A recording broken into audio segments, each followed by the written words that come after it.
Hey everyone.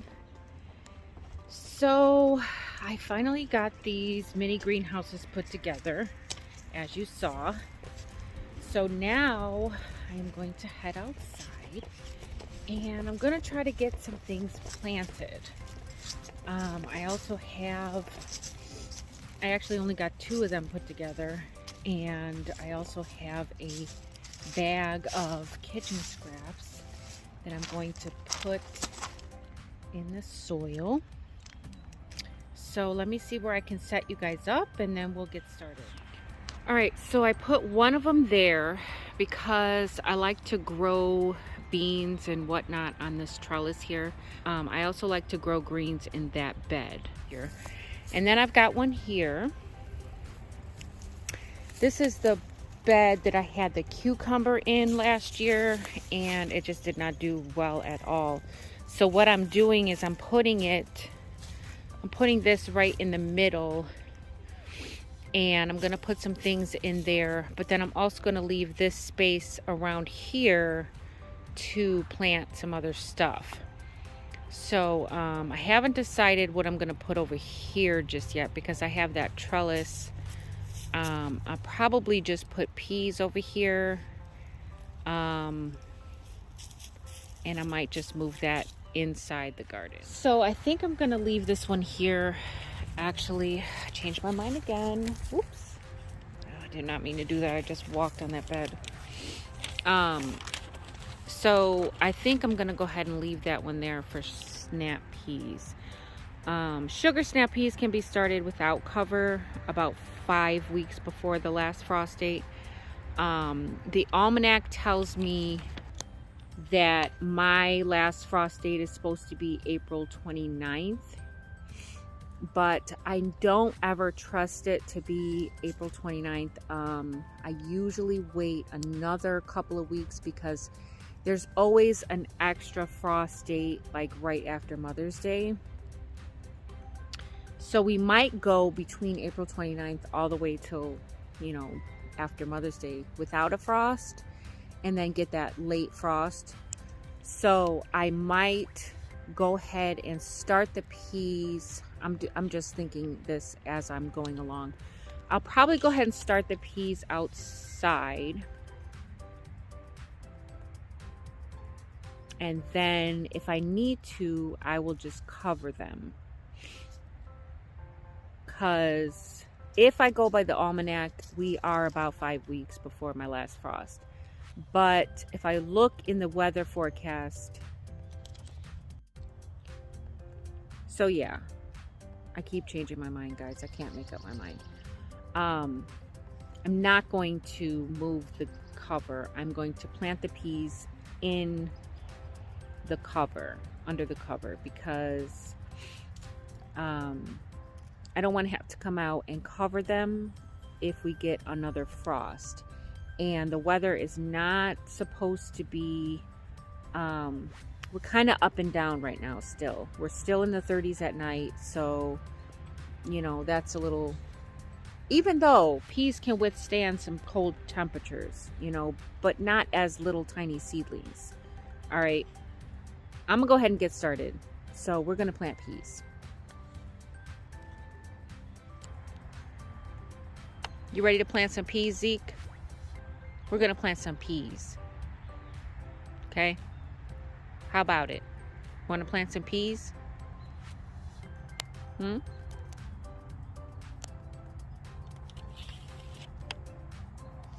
right, forgive me, guys. It's been a while since I've been outside and I'm all over the place. All right, I do want to get this compost. Well, these kitchen scraps that I brought out, I do want to get those put into the compost. So let's do that first.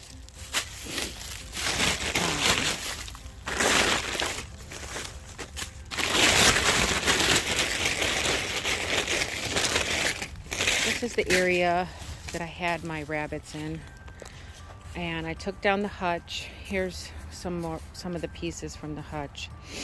I took down the rabbit hutch and I've made 2 bays, one here and one here.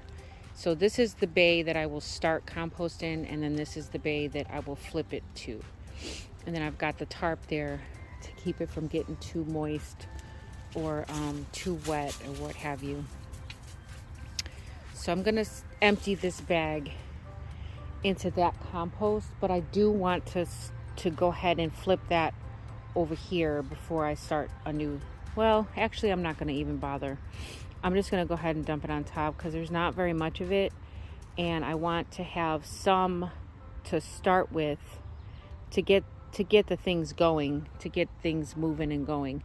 So I'm just gonna dump that out, and then I'm gonna cover it with like some of these leaves that I got around here.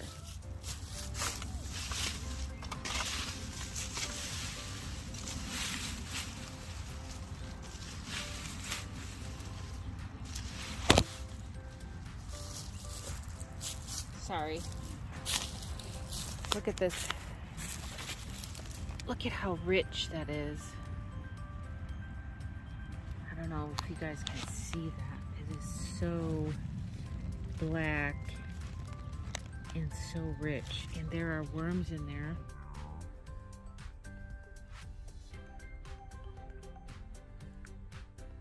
So I'm gonna go ahead and dump this out. Back up, Zeke.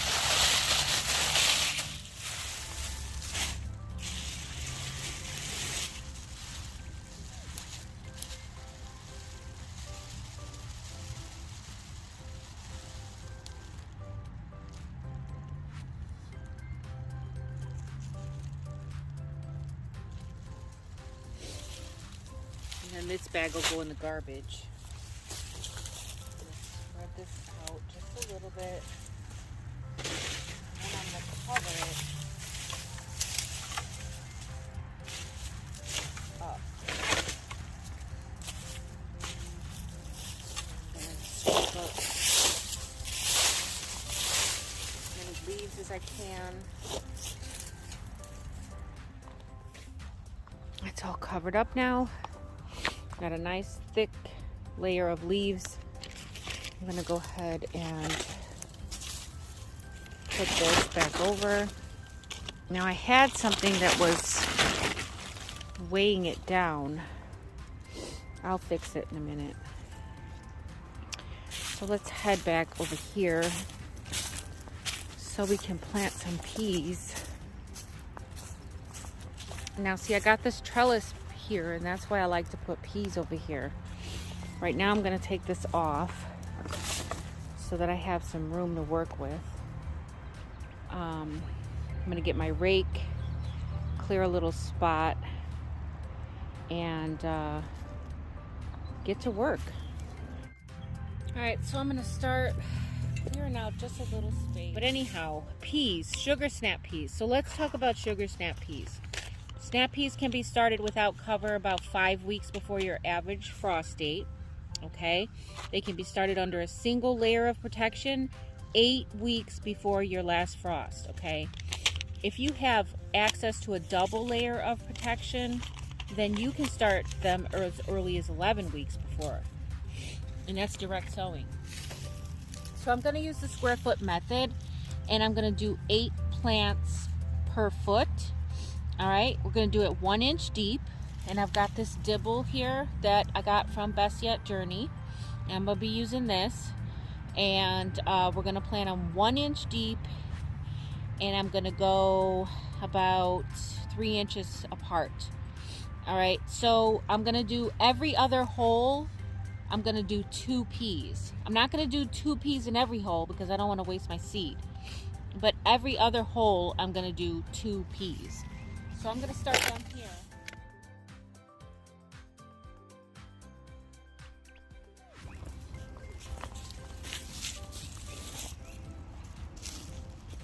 So here's my holes. You can see them.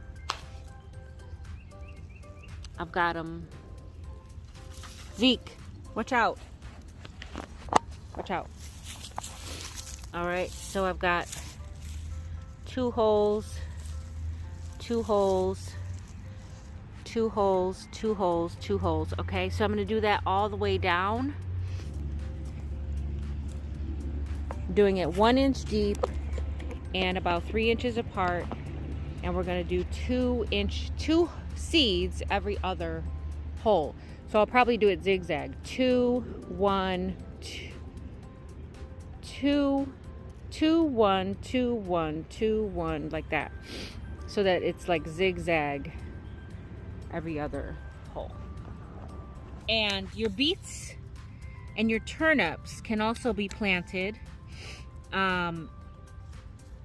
about 6 weeks before your last frost date.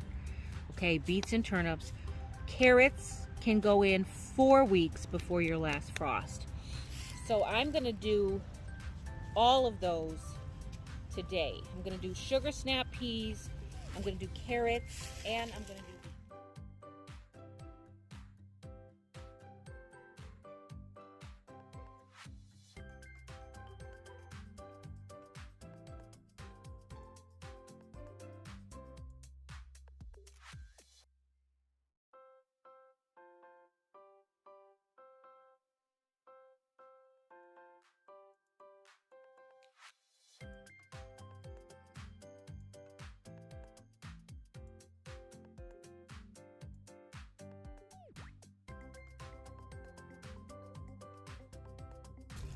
all right.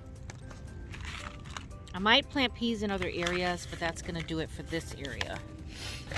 And then I'm just going to, look at that.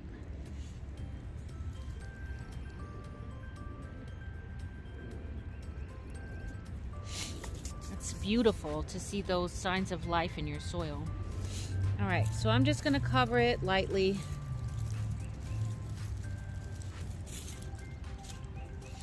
And then I'm going to do the same on the other side. All right, so we're not supposed to exactly be dry here, okay? We're going to get some rain, and I'm not going to worry about these things. This ground is really moist, it's really wet, so I'm not going to worry about that, watering them in, because we've been getting rain on and off, and I think they'll be fine. I'm gonna go ahead and kind of mark this.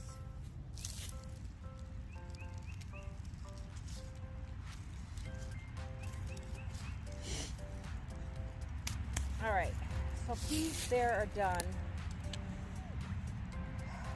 I am gonna go ahead and sprinkle some of these leaves back on top, just lightly. That's it for those peas. So I don't want to take up this space with too many things that are going to stay here. I want to keep this bed with things that are going to be harvested quickly. So I'm going to go with radishes here next. Radish is another one. So here I've got some China rose radish, and I'm gonna do some of those. So I did not label them. So China rose, and then let's switch it up. We'll do these beets. These where are you at? Kestrel beets. These are also from Haas Tool. So Haas Tool does quite a bit of their seeds in pelleted seeds. So these are pelleted seeds. And it looks like there's just enough to plant there. That's what it looks like. They're white pelleted seeds. And we're gonna try them out. I dropped one here somewhere. Oh, here it is. All right. Well, beets are kind of the same way. They don't have to be planted super deep. We're gonna put these beets in the middle. Beets need a little bit more space because they need space to bulb. like an onion. So I'm going to use this mullein as a marker here. So 2 rows on the left of the mullein are going to be the beets.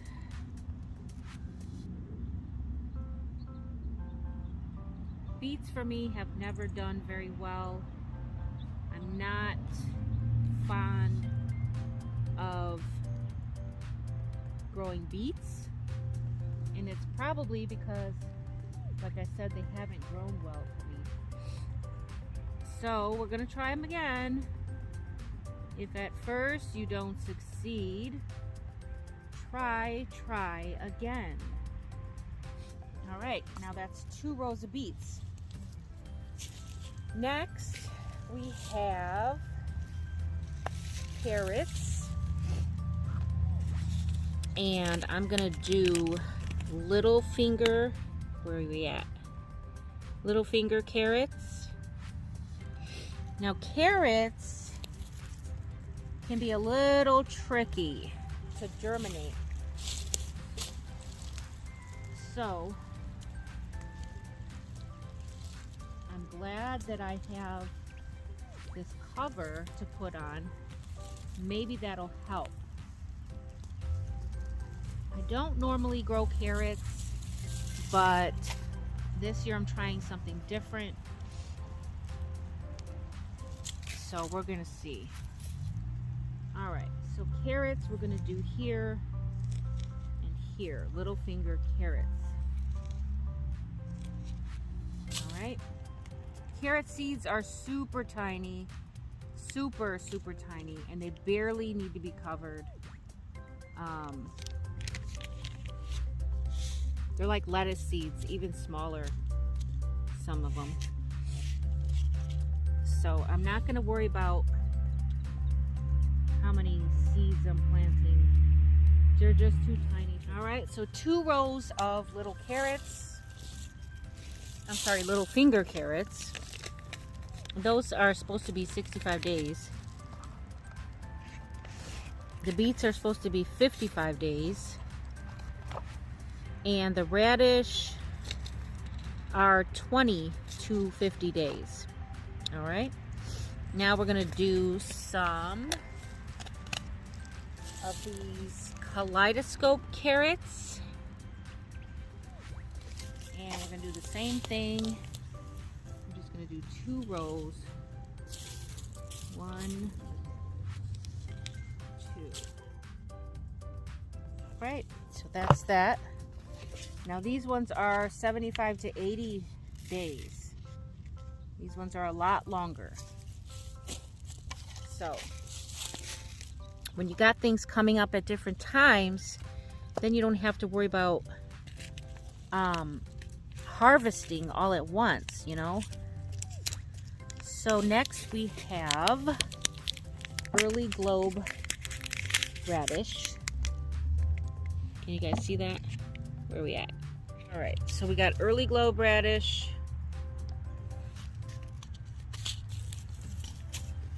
2 rows of those, maybe 3, just to finish out the bed. So we'll do 3 rows of those. The radish totally loses its flavor as a radish and takes on the flavor of whatever you're cooking, almost like a potato. We got sugar snap peas along the row here, two rows all the way down, with the exception of the mullein that's in the middle. We've got 3 rows of the early globe radish, 2 kaleidoscope carrot, 2 little finger carrot.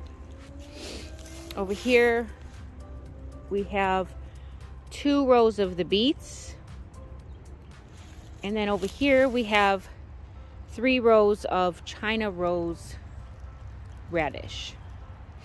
All right, so we're gonna go ahead and cover all these lightly, just kind of, you know, just kind of swish the dirt around just to cover the rows. The carrots though, the carrots I don't want to do that with, because I want to kind of just close up the row like this. All right, and then push it down. I just want to close it up. I don't want to move those seeds around too much because they're so tiny, and I want them to stay in the rows. I don't want them all over the bed because when it rains, they will get moved. So I'm going to go ahead and tamp them down like that. And then these are also carrots. Okay, now the rest of these, I'm just gonna do this here. And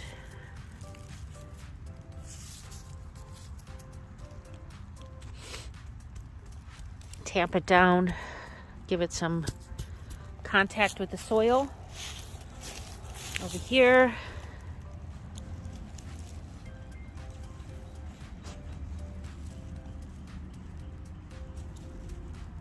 tamp it down.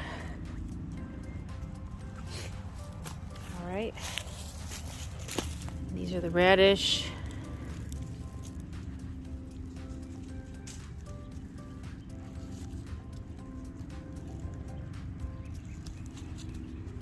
Tamp it down. All right, so this bed is planted, and then we're gonna see